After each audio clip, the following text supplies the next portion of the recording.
She was a constant in my life for a long time, longer than anyone else. It was a very hard transition to move on without her. A checkup for Amber Pratt's beloved Buttercup led to a chain of events she never anticipated.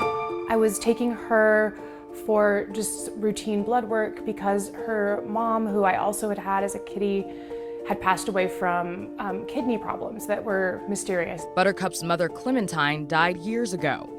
Amber took 9-year-old Buttercup to Wasatch Springs Veterinary Hospital, hoping to get that blood work done to see if she had any possible kidney issues. He was jabbing her really hard in her sides, and I thought, gosh, he's being so rough, he's being so rough, but then he said, this is how I can tell that she doesn't have kidney problems, because if she did, when I did this, she would be in pain.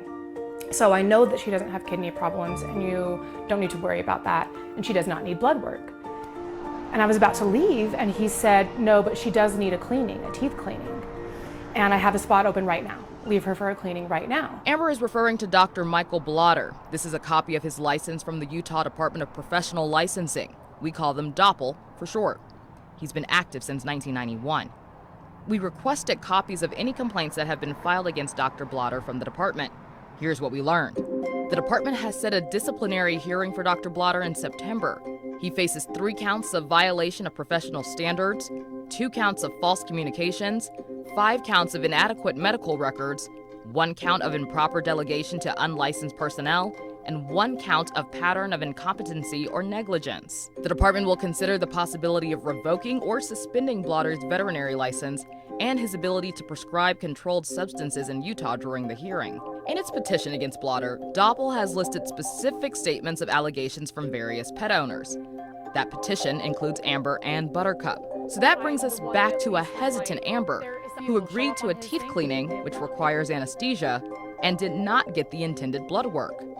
Amber claims after that cleaning, Buttercup's behavior changed. She was just never the same again. She just never got her physicality back. She stopped jumping up on the couch or the bed as much, or climbing up on her cat tower, and just kind of being physical as much. And she lost a lot of weight. She got really skinny really quickly. Benita Altier, a licensed veterinary technician, says the only way to assess if a pet's organs are functioning properly to withstand anesthesia is to perform testing first, which usually involves drawing blood. Altier says it's part of what's a standard of care for vets, and blood work should be done before a pet is anesthetized, particularly older pets. We do not want our pets to be fearful. We cannot take dental x-rays, nor can we use sharp instruments in their mouth with them awake. So it's extremely important to do anesthesia and to do it as safely as possible. So this would be a very unusual situation where a client's requesting blood work, in my opinion, and the veterinarian would be denying them the blood testing. After Buttercup's continued weight loss, Amber took her back to Dr. Blauer weeks later, once again requesting blood work. She says she was told that blood work wasn't necessary and that Buttercup's weight loss was better for her. Unsatisfied, Amber took her to a different vet whom she believes overtreated Buttercup for what was believed to be diabetes. Buttercup was on the decline, profusely vomiting, so she took Buttercup back to Dr. Blauer. I had decided to go back to him because I knew no matter what, he didn't seem motivated by money, because then he would have done the blood work. I thought even if he doesn't trust my gut instincts, he's not going to try to take advantage financially of this situation. Amber was then told Buttercup would have to be hospitalized to finally run those tests she had been requesting. She was told to go home and come back later. And 40 minutes after I got home, they called me and said she had a seizure and her heart stopped, and we had to bring her back to life with CPR, and you better get here quick because she's going.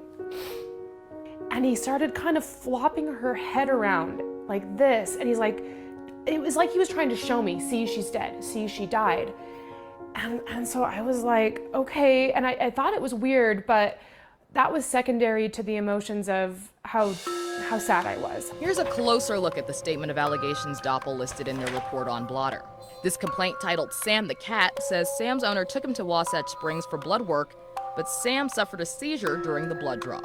Blauer indicated the blood test showed Sam's blood sugar was low, but he took no action to raise it and instead gave Sam a heart stimulant before he died. Doppel's report says Blauer failed to administer dextrose, which is the standard treatment in such a situation. The same day, Sam suffered another seizure and died. Then there's Dozer the dog. Dozer's owner took him in for teeth extractions, a task that was delegated and performed by what the report calls an unlicensed assistant. During 2 separate interviews with the department, Blauer indicated he had done all the extracting or some of it, neither of which was true according to the assistant. A look at Boomer the dog indicates he went in for a dental cleaning where Blauer failed to intubate him. That's a standard practice. Blauer called Boomer's owner to tell him he had died in the process. And here's Walter the dog, taken in to be neutered. Blauer had to call Walter's owner. Walter had died on the operating table. All the complaints end with this statement. Respondent has no medical records, or respondent's medical records for said pet are inadequate. The records do not contain accurate information. The department uses the Utah Code of Division of Professional Licensing Act to dictate why a professional's license could be in question. They directed me to these 3 points when they look at cases similar to Blauer's. Is the person in question violating any statute, rule, or order regulating a profession under this title? Violating, aiding, or abetting any other person to violate any generally accepted professional or ethical standard applicable to an occupation or profession? Practicing or attempting to practice a profession through gross incompetence, gross negligence, or a pattern of incompetency or negligence. Currently, Doppel has no other licensed veterinarians with anticipated hearings, but there are 3 licensed veterinarians on a probationary status. In the last 10 years, there have been 13 disciplinary actions taken against veterinarians in the state. When we look at a case, we look at, was the magnitude of the problem severe? And therefore, we're probably going to take more rapid action. Or a pattern. So even if it's not as severe, but we continue to see things like multiple complaints, then that starts to ratchet up the priority in our Division 2. Doppel's director says what they hear most often from consumer complaints, we just don't want this to happen to anyone else. That all starts with a visit to the licensing website. You're a good girl. The department says sharing your experience like Amber can save someone time, money, and sometimes even a life. Hi. Oh, I love you. We reached out to Dr. Blauer at Wasatch Springs via phone, email, and visits to his office. He has yet to respond to us. If you want to see if someone is licensed to practice in the state of Utah, you can look up an individual or business's license. You can do that on Doppel's website. Just hit verify a license. Say you've done that and you've had a bad experience and you want to report that person. You can also do that on the department's website. Just hit file a complaint. And remember, when you take your pet to the vet, you are in charge. Don't be afraid to ask questions. The Academy of Veterinary Dental Technicians told me this. If they suggest any type of dental work and they don't have the capabilities to take full mouth x-rays, it's a sign that you should probably take your pet to a veterinary dentist. You may pay a little more, but not only are they board certified to practice veterinary dentistry, they're also certified to practice veterinary medicine. Robin O'Guinye, Fox 13 News, Utah.